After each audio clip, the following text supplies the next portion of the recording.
Hello, good evening. This is your Lola Amalia coming back to blogging. I hibernated for quite a time, and so I'm here, I'm back. It's quite late in the evening, but I feel like doing this blog for my viewers, for my followers. Meron pa ba?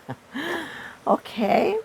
I was going over some of my files, some of the files of the lectures I delivered when I was still active in the academy, and I got hold of this one, which has something to do with the kind of values that we have today, and the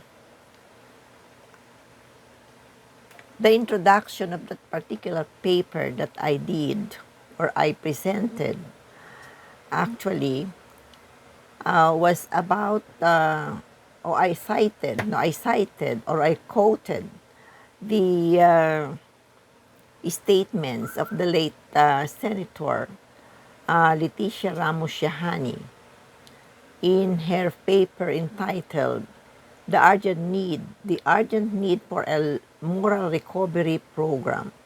And this was written by her in 1992, no, pagkaupo ni nung kanyang kapatid.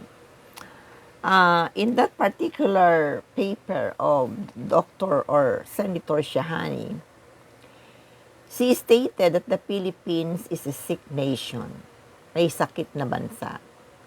And it is afflicted with the interlocking diseases of poverty, graft and corruption, exploitative patronage, factionalism, political instability, love for intrigue, lack of discipline, lack of patriotism, and the desire for instant self-gratification.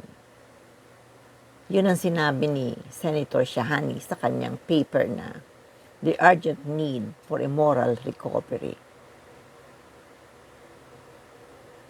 I would say that this pronouncement or statements of Senator Shahani was quite disheartening. I'm thinking, why should a country as beautiful, as rich in resources as the Philippines suffer from this kinds of maladies? What is wrong with us as a people? Nakakapaisip, di ba? Ano yung mga sinabi niya? Balikan natin ulit. Ang sabi niya, the Philippines is a sick nation, may sakit na bansa, afflicted with interlocking diseases of poverty, kahirapan, graft and corruption, exploitative patronage, factionalism, political instability, love for intrigue,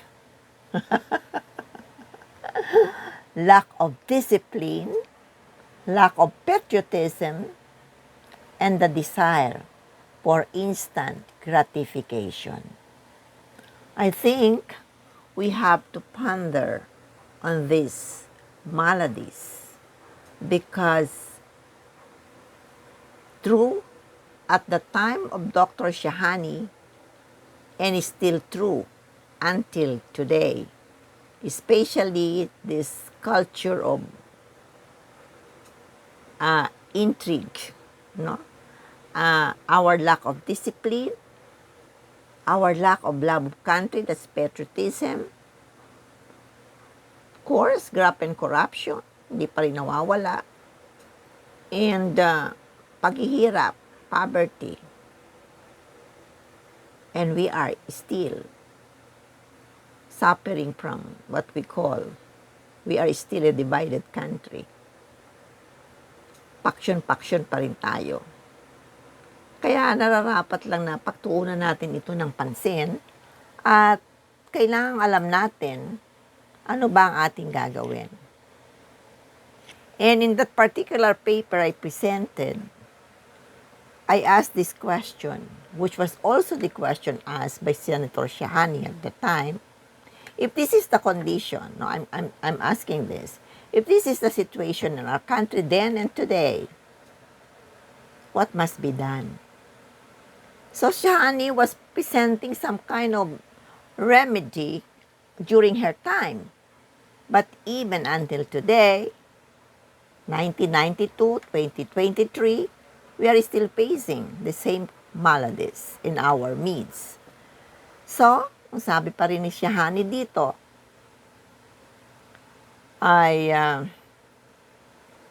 ito ay nandun sa kanyang papel na the urgent need for a moral recovery program which was released in 1998. Sinabi niya ang ganito: the country must undergo a major surgery in order for the people to go back to the basic virtues of honesty, self-reliance, and responsibility for the community, the nation, and eventually the world.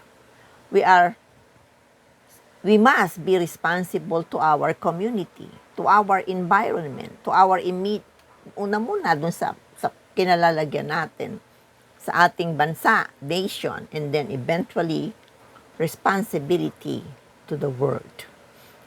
And the virtues of honesty has been lost. Sabi nga ni Sara Duterte, and I believe her, no? Lahat tayo ay nagsisinungaling. Lahat tayo ay nagsisinungaling. Kahit yung mga pare, nagsisinungaling. Huwag na lang sabihin 100% silang nagsasabi ng totoo. I won't believe them. Mga politiko pa kaya, di lalo na. Kaya sabi niya, huwag tayong magmalinis dahil lahat ng politiko nagsisinungaling. No, sabi niya ganon. Walang politiko na hindi nagsisinungaling. Kahit papano, may kasinungalingan yan. In a way, I believe Sara Duterte. Medyo si Sara siya yung honest talaga. Sinasabi niya yung katotohanan, hindi siya hipokrita. Walang ka-hipokritahan si Sara Duterte. No? I'm not trying to build up Sara because she is already there. No? But I believe in what she said some days ago. And it reminded me of this ni Mrs. Shahani na talagang the virtue of honesty is being lost at the time. And so it is lost totally. Even in our homes, minsan yung mga parents nagsisinungaling din. Nagkakaroon din ng kasinungalingan. So I would say, if you would say that you are a perfectly honest person, I would not believe also. Well, mahaba itong aking lecture na ito noon sa aking sa isang pinagsalitaan. At hindi ko ito matatapos na isang upuan lamang. Kaya itong iiwanan ko nga ay what must be done. At sinabi nga ni Shahani, and we have to undergo a major surgery, operasyon. Kailangan operasyon tayo. Ang ating mga mamayan para bumalik tayo dun sa basic virtues natin ng katapatan na meron ng ating mga ninuno noong unang panahon. Pero ako, I have to be very, very practical also. Talagang mahihirapan tayo na totally 100% ng ating mamamayan ay maging honest. Kaya nga sinasabi natin. Kaya ang virtues na ito magsisimula sa tahanan. At kung sa tahanan natin ay may mga magulang tayong kasama o matatanda na nagsisinungaling, syempre, matatanim yon sa isip ng ating mga kabataan. And so, kailangan siguro, ang kailangan natin ay mag-reflect tayo, mag-isip-isip tayo. So another thing na sinabi ni Shahani na dapat gawin ay ito. Change must not only be undertaken on our economic and social structures, but the hearts and minds of the people must have to be changed also. The hearts and the minds of the people must have to be changed also. Puso at isip ng tao kailangang mabago din natin. Napakahirap. And then she said also, the development of a pure and clean heart must be important. Must be an important goal that the family, o nagsimula sa pamilya, that the family, the school, kaya tama yung direction ni BP Sara, Secretary of Education, no? Balik tayo sa basic inculcation of the virtues, beautiful virtues that we must inculcate in our young people. The school and the society must have to pursue in order to develop a strong national character based on patriotism, unity, honesty, and self-reliance. Ang ganda nitong mga ito ay mula sa isip na isang matalinong sinabi ng isang matalinong mababatas nung panahon na yon. We have to develop a strong national character based on patriotism, unity, honesty, and self-reliance. So, the national character, we must have the national interest as important as our primordial consideration, not our personal interest. Because many people today ay mas pinapahalagahan ang personal na interes kaysa tinatawag nating pambansang interes, kagalingan. Kaya there is a need for us to really redirect the values, the virtues, no, the character. Kaya the teaching of the character education must be given emphasis, and Dr. and BP Sara is in the right direction when it comes to this particular matter.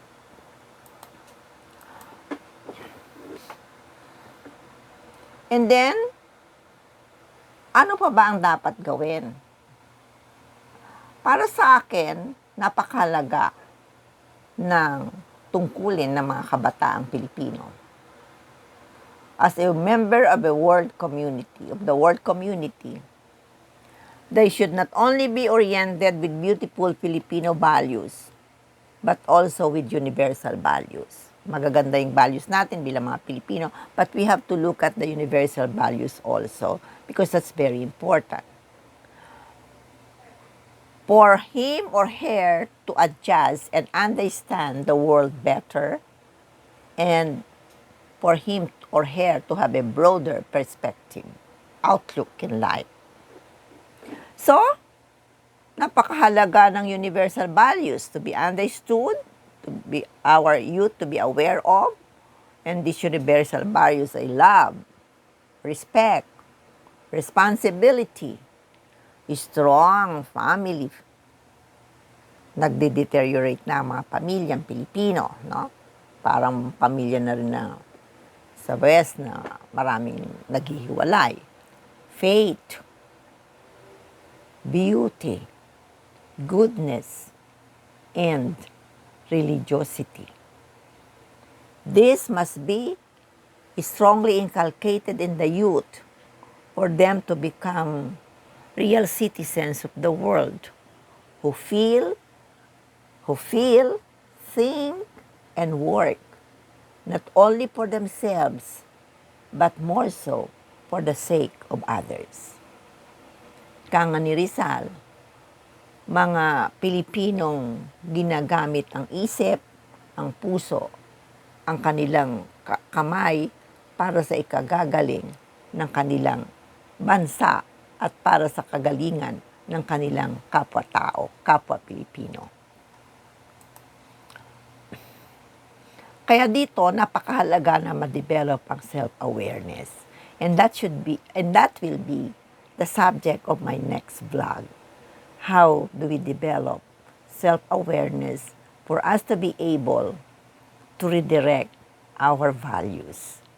Hindi pa huli ang lahat. Marami pa tayong magagawang mababago pa natin ang ating mga wrong sense of values sa ngayon. Para sa ating bansa, para sa ating mga kapwa Pilipino, at para sa ating daigdig.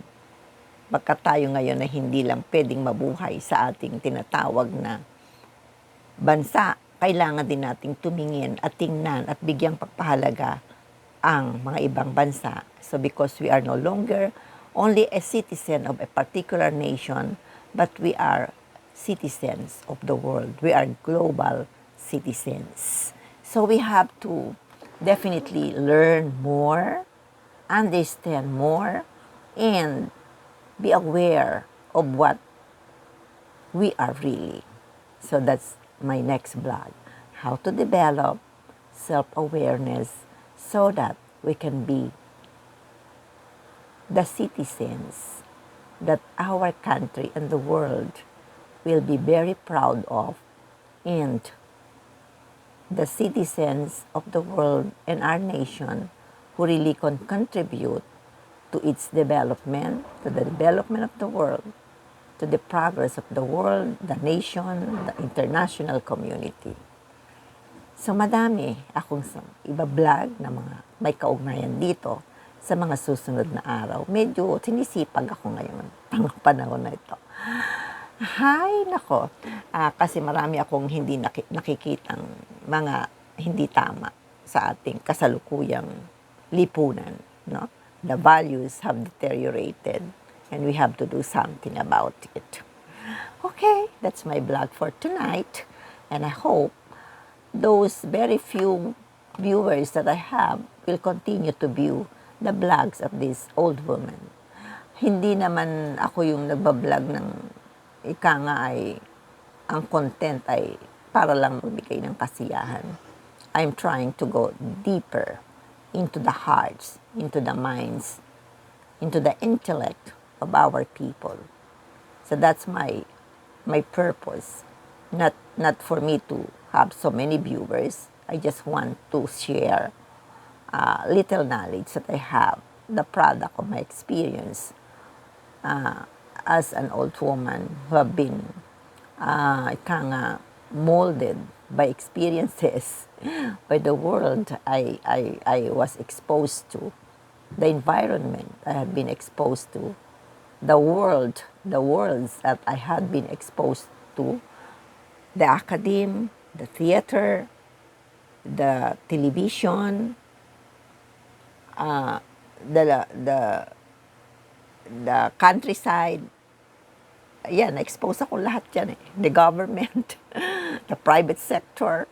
I work with so many big time justices. Kasama ko magtrabaho. So marami akong natutunan sa kanila. Kaya yun ang gusto kong i-share sa aking mga viewers, sa aking mga followers. And I hope to share something that will inculcate some kind of values into our young people especially. So, that's for tonight. Good night. God bless you. And let us pray that this war happening now in Israel be stopped, no? Matapos na dahil kawawa ang ating mga kapatid na Israelites, pati na yung mga nasa Palestine. Magkakapatid tayong lahat. Isa lang ang ating tunay na Ama, ang ating Ama sa langit. Bye-bye. This is your Lola Vlogger saying good night.